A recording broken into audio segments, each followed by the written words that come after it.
Hi friends, మీతో చిన్న విషయం షేర్ చేసుకుందామని వచ్చాను. అయితే నేను స్టిచ్చింగ్ చేసి ఎంత వస్తే అంత ఆ డబ్బులు అయితే మాత్రం నేను ప్రతిరోజు ఇంట్లో దేనికైనా అన్నట్లకి పిల్లలకి మా ఆయనగారికి ఏ అవసరం ఉన్నా అన్నట్లకి ఇచ్చిస్తూ ఉంటాను. నేను ఎప్పుడూ నా కోసం ఒక్క రూపాయి కూడా ఖర్చు పెట్టుకోలేదండి. నేను స్టిచ్చింగ్ వెళ్ళిన డబ్బులు కూడా ఎంత వస్తాయి అవి అన్నీ కూడా ఇంటి కోసం ఖర్చు పెట్టేస్తూ ఉంటాను. మొన్న ఎప్పుడో ఒక వీడియో చూశాను.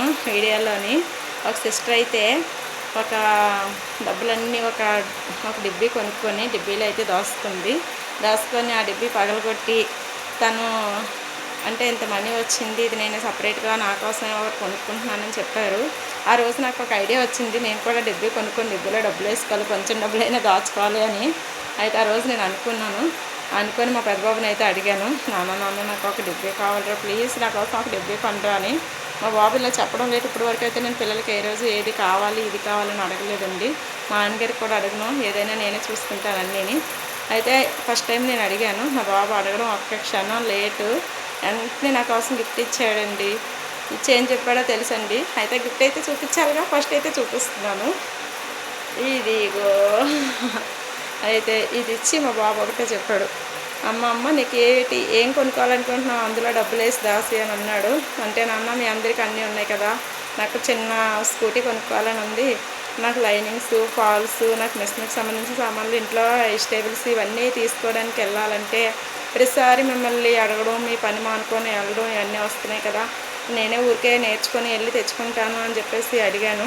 అంటే మా బాబు ఒకటి చెప్పాడు, సరేనమ్మా అయితే నువ్వు డబ్బులు దాచుకో, అందులో ఎంతో కొంత వేసుకొని కొనుక్కుంది కానీ నీ కోరిక కంపల్సరిగా నెరవేరుతుందమ్మని మా బాబు నాకు చెప్తే నేను చాలా ఆనందపడ్డాను. మన పిల్లలు మనకి ఏమన్నా చెప్తే అండి ఆ ఆనందం ఎలా ఉంటుందంటే, ఈ డిబ్బీ తెచ్చాక నా మొహంలో వెళ్తురు బాగా వచ్చేసిందండి. నేను ఇప్పటి వరకు ఎప్పుడైనా వాయిస్ ఓవర్ ఇవ్వలేదండి, ఎందుకంటే నాకు తెలీదు. నాకు మా బాబు ఎప్పుడైతే గిఫ్ట్ ఇచ్చాడో ఏదో ఒకటి అది తప్పైనా సరే 1-10 సార్లు సరి చేసుకుందాం, మాట్లాడాలి అనిపించింది. అందుకే ఈ చిన్న విషయం మీ అందరితో షేర్ చేసుకుంటున్నాను. ఎందుకో చెప్పనా, ఎందుకంటే చిన్నది కాదండి, మా బాబు ఫస్ట్ టైం ఇచ్చిన గిఫ్ట్ ఇది నాకు. మా బాబు ఇంత చిన్న గిఫ్ట్ ఇచ్చినా సరే కొన్ని లక్షలు కొన్ని కోట్లలో ఇచ్చిన బహుమతి అని నేను చాలా ఆనందపడుతున్నాను. నాకు చాలా గర్వంగా ఉంది, చాలా హ్యాపీగా ఉంది.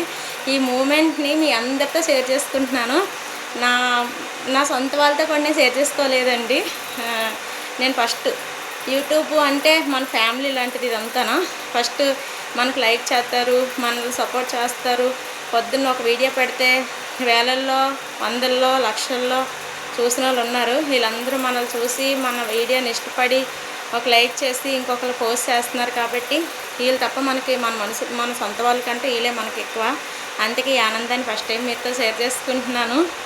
ఇందులో నాలో ఏమైనా తప్పులు ఉంటే క్షమించి ఈ చిన్న వీడియోని మీ అందరూ అభినందించి, ఇది మంచో చెడో ఎలా మాట్లాడానో నాకు వచ్చి రాని మాటలు మీకు చెప్పాను.